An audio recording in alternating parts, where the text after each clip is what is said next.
नमस्कार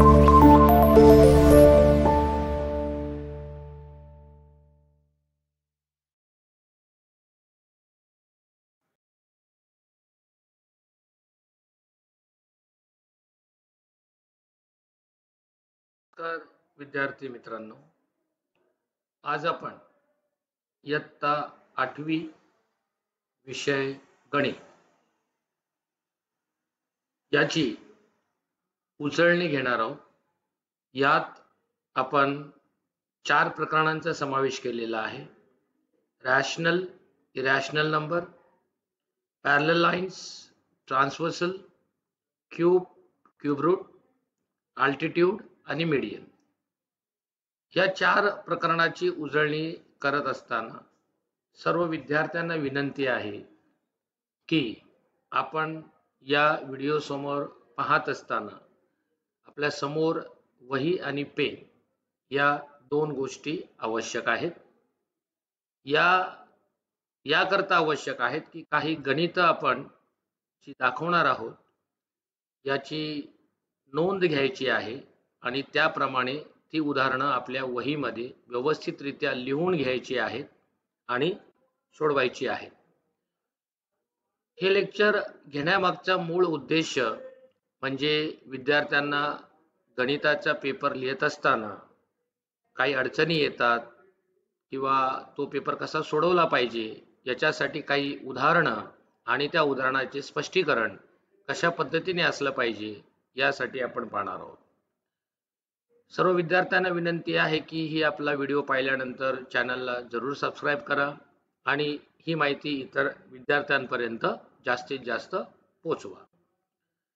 सर्वात प्रथम आता आपल्या समोर पहिला जो प्रश्न येत आहे प्रॅक्टिस सेट 2.1 मधला in the adjoining figure angle is shown by the letter, fill the boxes help of the figure। आता साधारणपणे या प्रकारचा जेव्हा प्रश्न येतो तर आपण बॉक्स मधली ऍक्टिव्हिटी पूर्ण करत असताना फक्त बॉक्स मध्ये प्रश्नांची उत्तरे लिहिणे आवश्यक आहे। आपल्याला सर्वांना माहिती आहे की साधारणपणे आपण पॅरलल लाईन शिकलेलो होतो। पॅरलल लाईन म्हणजे काय की ह्या 2 रेषांना तिसऱ्या एका रेषेने छेदल्याच्या नंतर ही जी तिसरी रेषा आपल्याला मिळते याला आपण ट्रान्सव्हर्सल असं म्हणतो। सो ही आपली आहे ट्रान्सव्हर्सल आणि या त्याच्या असलेल्या 2 पॅरलल लाईन्स। आपल्याला इथे माहिती प्रोव्हाइड केलेली आहे की या 2 लाईनला म्हणजे ही असलेली लाईन आणि ही असलेली लाईन याला जर या ट्रान्सव्हर्सलने जर इंटरसेक्ट केलं तर टोटल आपल्याला 8 अँगल भेटतात। हा 1 आहे, हा 2 आहे, हा 3 आहे, हा 4 आहे, हा 5 आहे, हा 6 आहे, हा 7 आहे आणि हा 8 आहे। सो असे 8 अँगल्स आपल्याला भेटतात। तर त्याच्यातले आपल्याला करस्पॉन्डिंग अँगल सांगायचे आहे। आता करस्पॉन्डिंग अँगल हे नेहमी पेयर्सने येतील। पेयर्स म्हणजे जोडीने येणारे कोन। So corresponding always comes in pairs. तर त्याची ओळखण्याची पद्धत ही आपण सांगितलेलीच आहे की रेषेच्या वरचा म्हणजे हा जर क्यू रेषेच्या वर असेल तर एक्स देखील रेषेच्या वर आहे म्हणजे क्यू चा करस्पॉन्डिंग अँगल हा एक्स असला पाहिजे। मग आता इथे आपल्याला दिलं बघा क्यू अँड अँगल एक्स हे त्याचं उत्तर असेल। मग त्याचप्रमाणे डावीकडे आपण जर गेलो तर अँगल पी हा रेषेच्या डाव्या बाजूला वरचा आहे तर इथे डब्ल्यू हा रेषेच्या डाव्या बाजूला वरचा आहे। सो पी याचा करस्पॉन्डिंग अँगल डब्ल्यू होईल। सो इथे लिहिताना मी अँगल डब्ल्यू असा लिहिणार। बऱ्याच वेळेला विद्यार्थी अँगल हे चिन्ह काढत नाहीत तर आपल्याला अँगल हे चिन्ह काढणं गरजेचं आहे हे लक्षात घ्या आणि ते जे लेटर्स तुम्ही लिहिणार आहात ते स्मॉल असले पाहिजेत। त्याच्यानंतर रेषेच्या खालच्याकडे आपण आलो तर हा अँगल आर आणि हा अँगल वाय। सो आर चा आहे अँगल वाय आणि एस जो आहे हा रेषेच्या खालचा आहे म्हणून इथे angle Z. So angle S चा आपला झाला अँगल झेड। तर अशा पद्धतीने मला टोटल 4 पेयर्स ऑफ काय मिळाले करस्पॉन्डिंग अँगल मिळाले। आता पुढचा जो प्रश्न विचारलाय आपल्याला, interior alternate angle. So interior alternate angle हा एस चा अल्टरनेट अँगल एक्स आहे.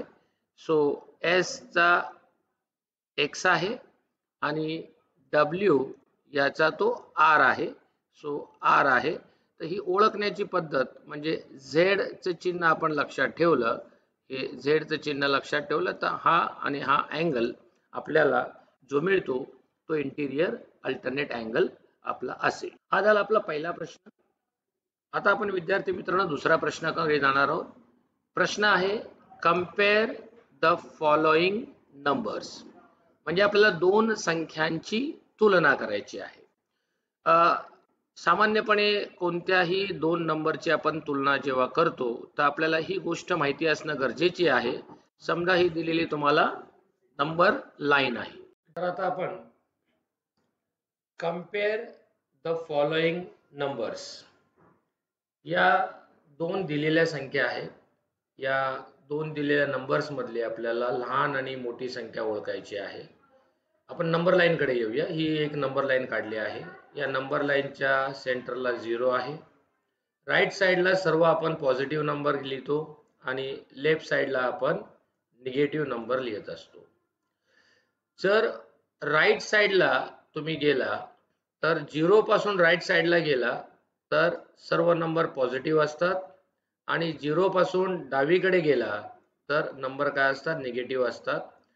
आणि जसजसं 0 पासून तुम्ही उजवीकडे जाणार आहात, मग 1 पासून 2 कडे तुम्ही गेला, सो 1 पासून 2 कडे गेला, त्यामुळे 2 हा 1 पेक्षा काय आहे, मोठा आहे.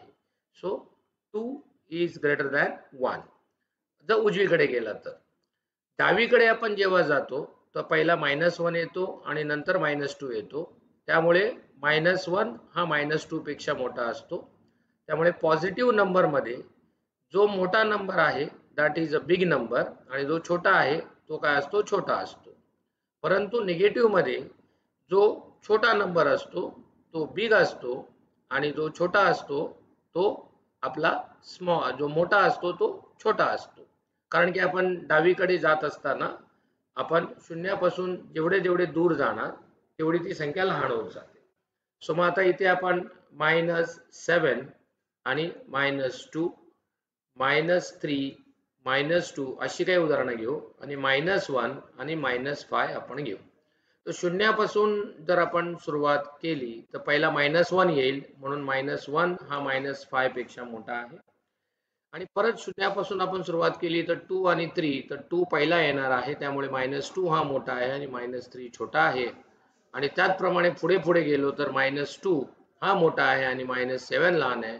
त्यामुळे ह्या प्रश्नाचं उत्तर जे असणार आहे -7 आणि -2 यामध्ये आपल्याला जर विचारला कोणता नंबर हा मोठा नंबर आहे, big number, what we called as, so -2 is a bigger than -7. आता या दुसऱ्या संख्येकडे आपण येऊया, 0 - 9/5. सो 0 आणि 9/5 मध्ये, सो आता 0 आपण पकडणार आहोत origin, so it is in the origin place. आणि हा आपल्याकडे दिलेला आहे negative number, so which is come on the left hand side. आता जसं आपण सांगितलं की if there is a number line, हा सेंटरला आपण 0 पकडला, उजव्या बाजूला पॉझिटिव्ह नंबर, डाव्या बाजूला निगेटिव्ह नंबर. सो जसं जसं तुम्ही डावीकडे जाणार आहात तशी तशी व्हॅल्यू ही रिड्यूस होत जाते, कमी होत जाते. सो 0 हा पहिला येणार आहे आणि -9/5 हा डावीकडे आहे. सो 0 इज ग्रेटर दॅन -9/5 हे या प्रश्नाचं उत्तर असेल. आता या ठिकाणी these are the called the rational numbers. -5/4 आणि हा 1/4 हा रॅशनल नंबर आहे. सो ज्या ज्या वेळेला तुम्ही रॅशनल नंबरचं कंपॅरिझन करणार आहात, रॅशनल नंबर्सचं आपल्याला काय करायचं आहे, कंपॅरिझन करायचं आहे, दॅट व्हॉट वी, ज्याला आपण तुलना असं म्हणतो. तर एक गोष्ट लक्षात ठेवायची आहे की त्याचा डिनॉमिनेटर जो आहे तो लाईक असला पाहिजे, समान असला पाहिजे. सो याचा डिनॉमिनेटर 4 आहे आणि याचाही डिनॉमिनेटर 4 आहे. सो दोन्हीही संख्यांचा डिनॉमिनेटर लाईक आहे, म्हणजे आपल्याला कंपॅरिझन पॉसिबल आहे. सो जर समजा माझ्याकडे 1/2 आणि 1/3 जर असेल आणि ह्याचं जर आपल्याला कंपॅरिझन करायचं असेल तर याचं डायरेक्ट कंपॅरिझन करता येत नाही जोपर्यंत त्याचा डिनॉमिनेटर लाईक होत नाही. या उदाहरणामध्ये आपल्याला -5/4 आणि 1/4 हा लाईक डिनॉमिनेटर आहे, मग फक्त आपण न्यूमरेटरचा विचार करायचा आहे. So in the numerator +1, in the numerator -5, so positive is always greater than negative, and therefore -5/4 is less than 1/4. So this is the final answer of this question. आता आपण पुढच्या प्रश्नाकडे जाऊया. प्रश्न आपल्याला विचारलेला आहे की क्यूब रूट आपल्याला काढायचा आहे आणि या क्यूब रूट मध्ये आपल्याला जो प्रश्न विचारलाय हा दिलेला अंक आहे आपल्याकडे 729 आणि प्रश्न विचारलाय क्यूब रूट. तर लक्षात घ्या क्यूब रूट ज्या वेळेला काढलं जातं किंवा क्यूब रूट म्हणजे एक्झॅक्टली काय आहे.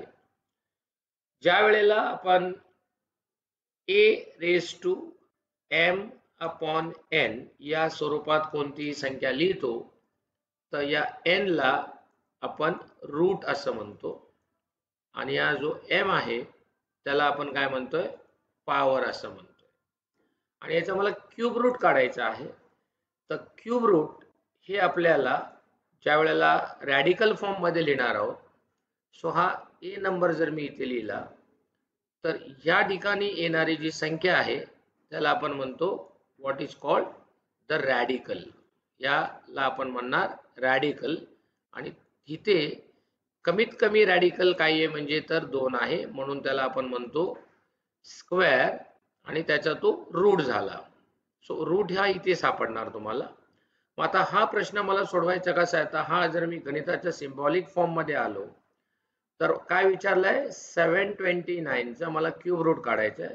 सो तो मी असा लिहिणार क्यूब रूट ऑफ 729.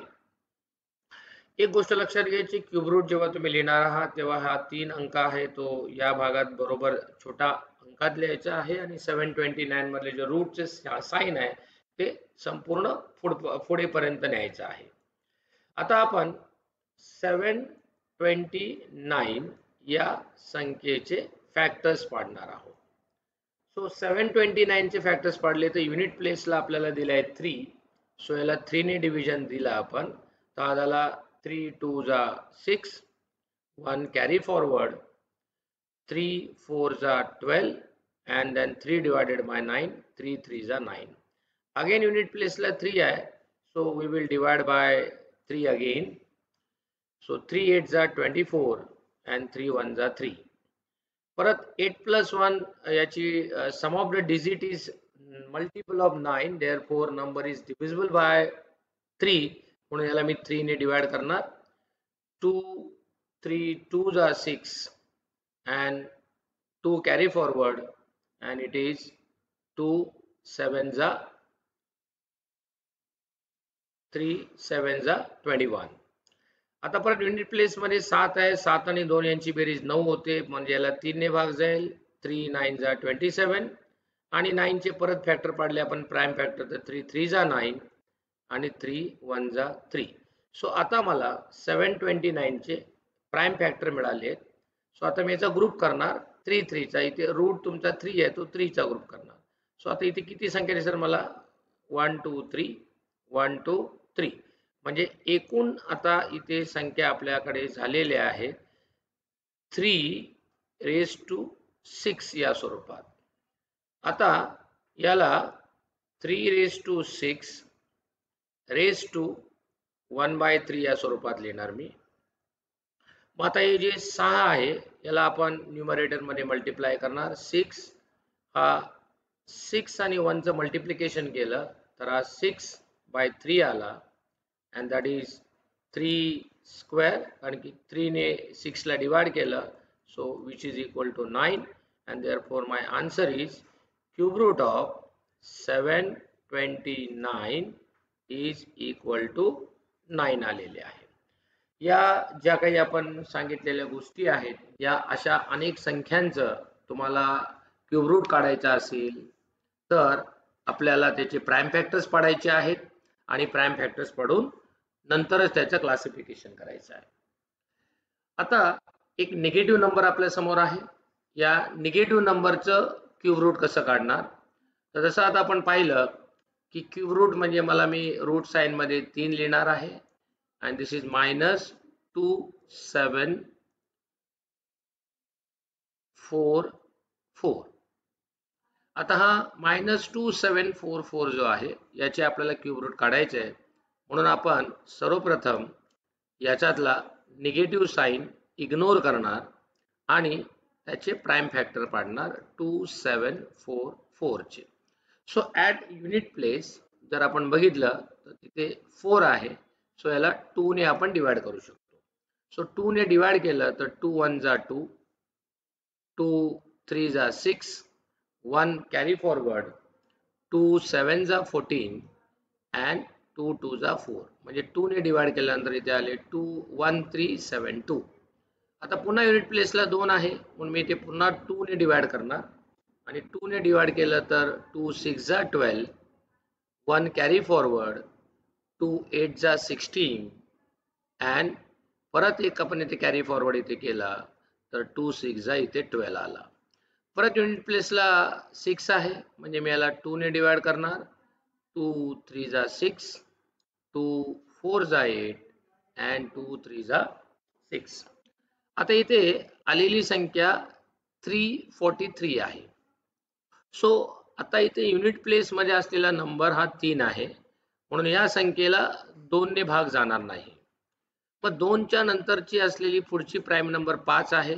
मग 5 ची टेस्ट आहे की युनिट प्लेसला एकतर 0 पाहिजे किंवा 5 पाहिजे, पण या दोन्ही संख्या इथे नाहीत, म्हणजे याला 2 ने डिव्हिजन जाणार नाही, 5 ने डिव्हिजन जाणार नाही.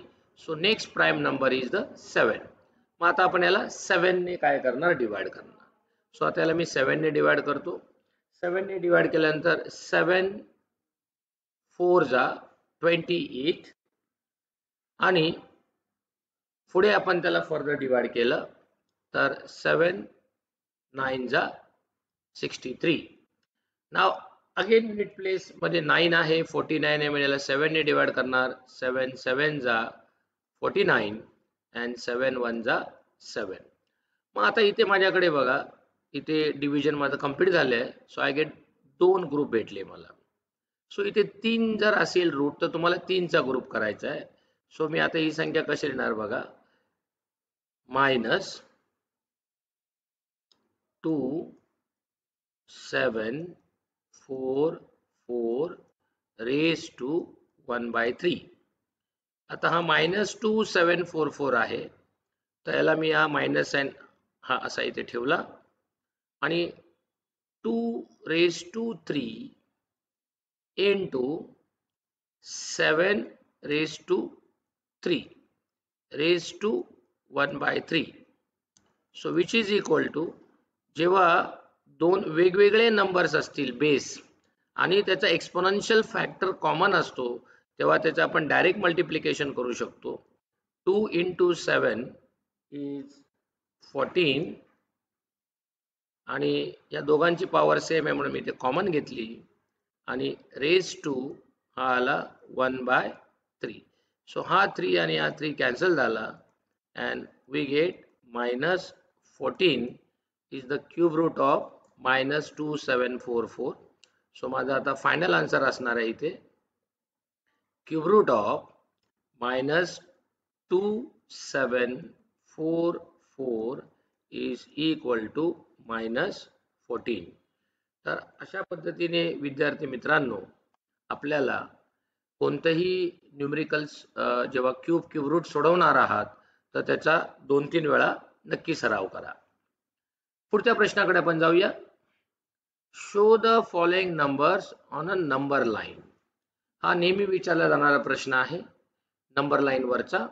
आता नंबर लाईन वरचा जेव्हा एखादा प्रश्न विचारला जाईल आणि जर तुम्हाला नंबर लाईन्स वर जर एखादी संख्या दाखवायची असेल तर त्याचे रूल रेग्युलेशन काय आपण समजूया. सो सगळ्यात पहिलं तुम्ही काय करायचं, एक नंबर लाईन काढायची. कधीही नंबर लाईनवरचा क्वेश्चन तुम्हाला विचारला तर ही गोष्ट लक्षात ठेवायची, एक नंबर लाईन काढायची.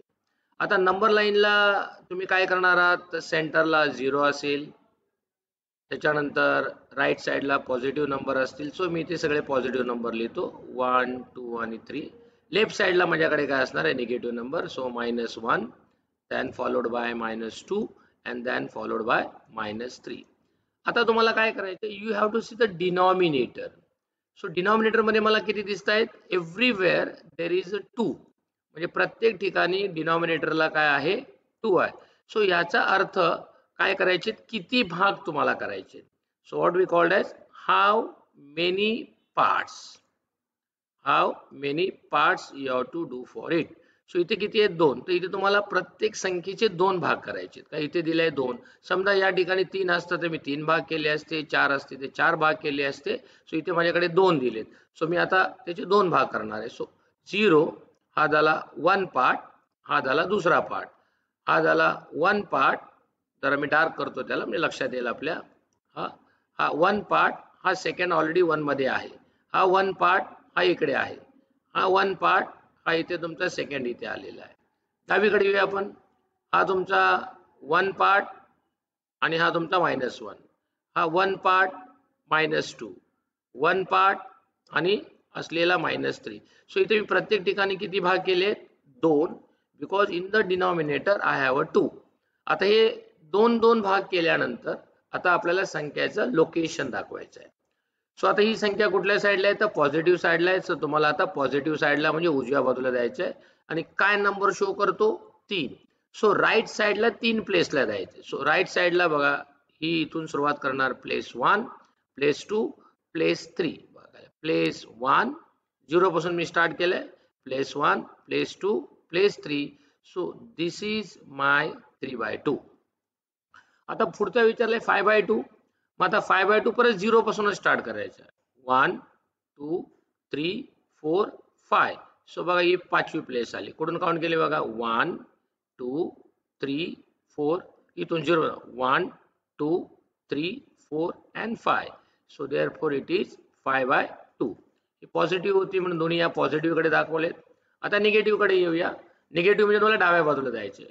सो निगेटिव्ह इंडिकेट कोणत्या साईडला जायचं, तर लेफ्ट साईडला जायचं. सो निगेटिव्ह मीन्स तुम्हाला लेफ्ट साईडला जायचं आहे. सो लेफ्ट साईडला कितव्या प्लेसवर जायचं तुम्हाला, थर्डला. सो आता हा तुमचा लेफ्टला फर्स्ट प्लेस, इथून मी ओरिजिन होता माझा. This is first, second and third. So this is -3/2. आता मी बघा हा नंबर, हा नंबर आणि हा नंबर एका नंबर लाईनवर दाखवू शकलेलो आहे. सो अशा पद्धतीने आपण आणखीन वेगवेगळ्या नंबर्सचे कॅल्क्युलेशन्स करू शकतो. तुम्हाला PDF फाईलमध्ये आपण त्या चॅप्टर्सचे क्वेश्चन्स दिलेले आहेत. तर ते PDF फाईलमध्ये या प्रकारच्या क्वेश्चनचा तुम्हाला सराव करायचा आहे. आता आपण चौथ्या चॅप्टरच्या क्वेश्चनकडे येणार आहोत आणि चॅप्टर आहे altitudes and median of the triangle. तर सगळ्यात पहिला आपण अल्टिट्यूड म्हणजे काय ते समजून घेऊया आणि नंतर आपण मीडियन म्हणजे काय ह्या गोष्टी समजून घेऊया. आणि मग आपल्याला त्या गणिताकडे सोपं, की जेव्हा नॉर्मली आपण एखादा ट्रायंगल काढतो तर अल्टिट्यूड कुणाला म्हणायचं. So I light the triangle name is triangle ABNC. तर तुमच्या वर्टेक्स पासून त्याच्या समोरच्या बाजूवर, वर्टेक्स पासून त्याच्या समोरच्या बाजूवर जेव्हा आपण परपेंडिक्युलर काढतो तेव्हा त्याला आपण अल्टिट्यूड म्हणतो. So a line segment joining a vertex and the opposite side of the triangle, then it is called as altitude. तर हा जो मी आता AM काढलेला आहे हा आपल्याला काय झाला, अल्टिट्यूड झाला, जो ॲट द बेस कितीचा अँगल बनवतो, 90चा. सो हा माझा पहिला अल्टिट्यूड झाला. तशा पद्धतीने इथे मी दुसरा अल्टिट्यूड काढू शकतो आणि त्याच पद्धतीने मी इथे तिसरा देखील अल्टिट्यूड काढू शकतो. सो एका ट्रायंगलला तुम्हाला 3 अल्टिट्यूड काढता येतात. आपण त्याला लेबलिंग करू, इथे N नाव देऊ आणि इथे आपण काय करू, X नाव देऊ. सो आता माझ्याकडे AM नावाचा अल्टिट्यूड, CX नावाचा अल्टिट्यूड आणि BN नावाचा अल्टिट्यूड. सो असे 3 मी अल्टिट्यूड काढलेले आहे. तर अल्टिट्यूड काढताना स्केलने आपण सरळ रेषा काढणार आहोत हा, किंवा प्रोट्रॅक्टरचा वापर करणार आहोत आणि इथे आपण अल्टिट्यूड काढणार आहोत. आता आपल्याला इथे जो प्रश्न विचारलेला आहे की draw a acute angle triangle PQR, म्हणजे ट्रायंगल आपल्याला काय पाहिजे, ॲक्यूट असला पाहिजे. सो ॲक्यूट मीन्स व्हॉट, ज्याचं प्रत्येक अँगलचं मेजर हे काय असलं पाहिजे, लेस दॅन 90 डिग्री. तर आपण इथे 60 डिग्रीचा काढूया. मग इक्विलॅटरल ट्रायंगल जर मी काढला, सो आता मी स्केलने इक्विलॅटरल ट्रायंगल काढणार आहे. So this is equilateral triangle आहे, त्याचं नाव मी आता नाव देतो एक्स आणि वाय आणि झेड. तुम्ही कितीचा पण काढू शकता, कारण की आपल्याला फक्त ॲक्यूट अँगल ट्रायंगल काढायला सांगितलं. सो तुम्ही स्केलच्या साह्याने एक ॲक्यूट अँगल ट्रायंगल काढायचा आहे. आणि एक काळजी घ्यायची की त्याचा प्रत्येक कोन जो आहे हा हा ॲक्यूट असला पाहिजे, म्हणजे लेस दॅन 90 असला पाहिजे. आता अल्टिट्यूड काढणार आहे, म्हणजे मी इथून एक अल्टिट्यूड इथे काढला. सो अल्टिट्यूड नंबर 1, त्याला तुम्ही एक नाव द्या. दुसरा एक अल्टिट्यूड काढला, त्याला मी इथे नाव दिलं. आणि तिसरा एक अल्टिट्यूड काढला, त्याला इथे नाव दिलं. So this is say M other letter and N. आता पुढे आपल्याला विचारलंय ड्रॉ ऑल इट्स अल्टिट्यूड, म्हणजे सर्व अल्टिट्यूड काढलेले आहेत. And name the point of concurrence as a O. तर एक गोष्ट लक्षात घ्यायची की जेव्हा अल्टिट्यूडचा आपण जेव्हा कॉन्करन्स पॉइंट काढतो, what is by concurrence point, जेव्हा एकाच बिंदूमध्ये दोन किंवा दोनपेक्षा जास्त रेषाखंड असेल, रेषा असेल, that is called line segment or a line intersecting, then the point is called concurrence point. तर या ओ नाव देण्यामागचं कारण असं आहे कारण की त्याला आपण ऑर्थो सेंटर असं म्हणतो. So that's why the letter comes O. तर अशा पद्धतीने विद्यार्थी मित्रांनो, आजच्या आपल्या या पहिल्या एपिसोडमध्ये आपण 4 वेगवेगळी प्रकरणं आणि त्याच्यातले काही संभाव्य प्रश्न आणि त्याची उत्तरं याची माहिती दिलेली आहे. याचा व्यवस्थित तुम्ही सराव करा आणि पुन्हा न समजल्यास तो व्हिडिओ पुन्हा पुन्हा पहा. आपल्या इतर विद्यार्थी मित्रांना देखील हा व्हिडिओ दाखवा, त्यांना सबस्क्राईब करायला सांगा आणि सर्वांना पुन्हा एकदा याच्या प्रॅक्टिस व्यवस्थित करा अशा शुभेच्छा देतो. आणि नंतरच थोड्या वेळानेच आपण एक नवीन एपिसोड घेऊन तुमच्या समोर येणार आहोत. तोपर्यंत या एपिसोडचा आनंद घ्या. हा तुम्हाला कसा वाटला आणि याच्यात आणखीन काही सुधारणा आवश्यक असतील तर त्याचं स्वागतच आहे. धन्यवाद.